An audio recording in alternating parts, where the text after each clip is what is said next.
कमलपुर एक छोटा सा गांव था जहां महेश नाम का एक युवक रहता था जो दिन भर मेहनत करता, सुबह सुबह उठता, आलू उबालता, चटनी बनाता और शाम से पहले अपने गोलगप्पे का ठेला गांव की सड़क पर लगा देता। उसकी खास बात थी उसकी साफ नीयत, साफ पानी और मुस्कान भरी बोली। बच्चे दौड़कर आते, महिलाएं दुआएं देती और बुजुर्ग उसके अच्छे स्वभाव के कायल थे। वह हमेशा कहता, जो कुछ है अल्लाह की बरकत है। धीरे धीरे उसका छोटा सा ठेला मशहूर हुआ। वह बेहतर चीजें लाने लगा, सलीके से काम करता और लोगों के दिल जीतता चला गया।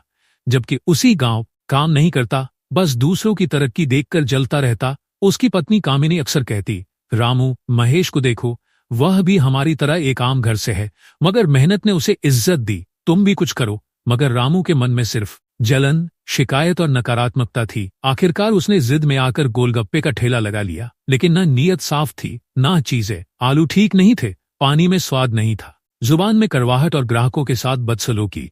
नतीजा यह हुआ कि किसी ने उसके गोलगप्पे पसंद नहीं किए, बच्चे बीमार पड़ने लगे, औरतों ने शिकायतें शुरू कर दी और गांव वालों ने उसके ठेले से दूरी बना ली। मगर रामू को अपनी गलती का एहसास नहीं हुआ, बल्कि वह आसमान की ओर देखकर कहता, हे भगवान, महेश को सब कुछ दिया, मुझे कुछ नहीं, ये कैसा न्याय है। उसकी माँ जो सब कुछ चुपचाप देख रही थी, बस इतना बोली, बेटा, अल्लाह पाने वालों को नहीं, शुक्र करने वालों को पसंद करता है। तुम्हारे दिल में शुक्र नहीं, सिर्फ जलन है। लेकिन रामू नहीं माना। एक दिन बारिश ने उसका सारा सामान खराब कर दिया और उसने पहली बार दिल से तौबा की। अगली सुबह महेश से माफी मांगी, सब कुछ सीखा, नीयत सुधारी और दोबारा से काम शुरू किया। कुछ महीनों बाद उसकी मेहनत रंग लाई, ग्राहक आने लगे और अब वह भी शुक्रगुजार बन चुका था।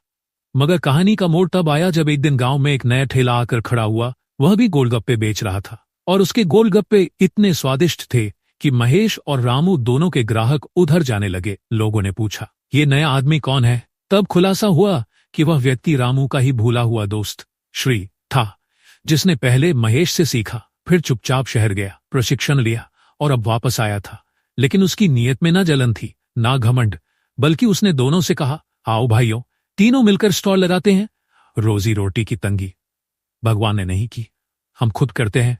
और वह दिन था जब तीनों ने मिलकर एक बड़ी दुकान खोली। महेश की शुक्रगुजारी, रामू की तौबा और श्री की विनम्रता ने गांव को यह सिखाया कि रोजी मुकाबले से नहीं, नीयत और मेहनत से मिलती है। और जो भगवान का शुक्र अदा करता है, भगवान उसे वहां से देता है जहां इंसान का गुमान भी नहीं होता।